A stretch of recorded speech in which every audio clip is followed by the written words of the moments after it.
All right, let's talk about one of those critical, high-stakes decisions you're going to face in the emergency department: penetrating abdominal trauma. Now, for any med student or resident, you absolutely have to know the difference between a stab wound and a gunshot wound. Why? Because it changes everything about what you do next. Let's break it all down. So picture this. Your trauma patient rolls in. You see a hole in their abdomen. The very first question that should pop into your head is, what made that hole? Was it a knife or was it a bullet? Because, that answer isn't just some minor detail. It literally sends you down one of two completely different management pathways. It's the fork in the road that dictates the entire workup, the plan, everything. Okay, so to really get why we treat these so differently, we've got to go back to some basic physics. It's not that complicated, really. The whole game comes down to energy transfer. The amount of kinetic energy that gets dumped into the body's tissues, well, that's what separates a simple slice from a devastating blast. And here it is, the core contrast. A stab wound, that's a low-energy injury. A knife, you see, it only cuts what it physically touches. It creates a really localized, predictable tract. In fact, the peritoneum, that protective lining of our gut, it's only even breached in about 2/3 of cases. A gunshot wound, though, that's a whole different beast. It's a massive, high-energy event. The bullet's sheer velocity creates this temporary cavity, a blast effect, that damages tissue far beyond where the bullet actually traveled. So look here. On the left, you've got the stab wound. It's a clean, linear injury. The damage is pretty much just confined to the path of that blade. Simple.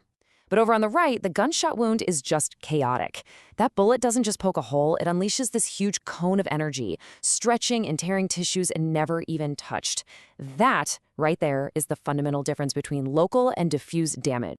So, what does that mean for us clinically? Here's the number you have to burn into your brain. If a bullet gets into the peritoneal cavity, there is a greater than 90% chance of a significant intra-abdominal injury, one that needs a surgeon to fix it.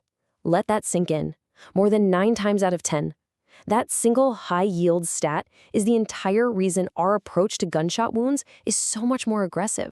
But hold on. Before we sprint down those two separate paths, there is a universal first step. For any patient, stab wound or gunshot wound, your very first job is to spot the hard stops, the absolute, undeniable signs that this patient needs to be in an operating room, like right now. So let's be crystal clear. Before you even think about ordering a CT scan or exploring a wound at the bedside, you have to run this mental checklist for these huge, life-threatening red flags.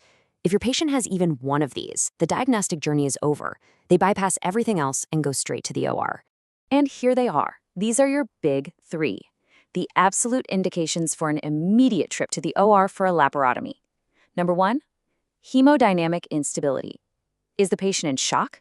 Is their systolic blood pressure under 90? If so, they're bleeding out and we need to find and stop it. Number 2, peritonitis. If their belly is rigid like a board and tender all over, that means there's blood or stool in there causing massive inflammation. And number 3, evisceration. I mean, if you can see bowel or omentum hanging out of the wound, well, the peritoneum has obviously been breached. You see any of these 3, it's time for surgery, period. Okay, so what if your patient doesn't have any of the big 3? What if they're stable, their blood pressure is fine, their abdomen is soft, and everything's tucked inside where it belongs? Well, this is the fork in the road. And this is where the mechanism of injury, stab versus gunshot, tells you exactly which path to take. Let's go down path A first, the stable stab wound. For this patient, our main question is actually pretty straightforward. Did the knife actually make it inside the abdominal cavity, or was it just a superficial poke? And the tool we use to answer that question is called a local wound exploration, or LWE. This is a super useful procedure you can do right there at the bedside. You just numb up the area, carefully extend the skin incision a little bit, and you directly look at the bottom of the wound tract. Your one and only goal here is to see if that knife went through the anterior rectus fascia. So the anterior rectus fascia is this really tough, fibrous layer that holds in your abs. It's the last major barrier protecting the peritoneal cavity. When you're doing an LWE, you are literally using your own eyes to see if that barrier has been broken. If you can see that shiny, white, intact fascia at the bottom of the wound, you've got your answer. And that leads to this beautiful, clear decision point. If that fascia is intact, guess what? The wound is superficial. You can clean it up, stitch it closed, and that patient probably gets to go home. But if you see that the fascia is violated, or maybe you just can't see the base of the wound clearly, then you have to assume the peritoneum might have been entered. That patient has to be admitted for serial abdominal exams or a CT scan because a missed bowel injury can kill someone. Okay, let's slam on the brakes and switch gears to path B, the stable gunshot wound. Remember that whole high energy transfer thing and that greater than 90% risk of internal injury? Yeah, that completely changes our game plan. We're no longer asking if the peritoneum was violated. We are assuming it was, and we're trying to figure out what got hit. This is the key mindset shift you have to make. With a gunshot wound to the abdomen, you presume it's inside until proven otherwise. The entire goal of your workup becomes mapping the bullet's path and assessing all the collateral damage. So the question isn't about depth anymore, it's all about trajectory. So for your stable gunshot wound patient, the standard of care is a CT scan of the abdomen and pelvis with IV contrast. This is not optional, it's mandatory. The scan is your roadmap. It shows you the bullet's exact path, helps you spot injuries to solid organs like the liver or spleen, and it can give you clues about injuries to the bowel or major blood vessels. And that CT scan is going to show you one of two basic scenarios.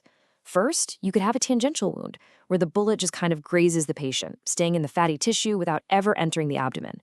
Those can often just be managed with wound care. But if you see a transperitoneal wound, one that crosses right through the cavity, that's a whole different story. That trajectory is almost always a ticket to the operating room. All right, deep breath. We've talked about the physics, the big red flags, and the two completely different paths for stable patients. Now, let's put it all together into one unified algorithm that you can take with you on your next trauma shift. Here it is, simple and sweet. Step 1, always check for the big 3. Is your patient in shock? Do they have peritonitis? Or is there evisceration? If the answer is yes to any of those, they go straight to the OR. No detours. Step 2, if they're stable with a stab wound, your next move is a local wound exploration to check that fascia.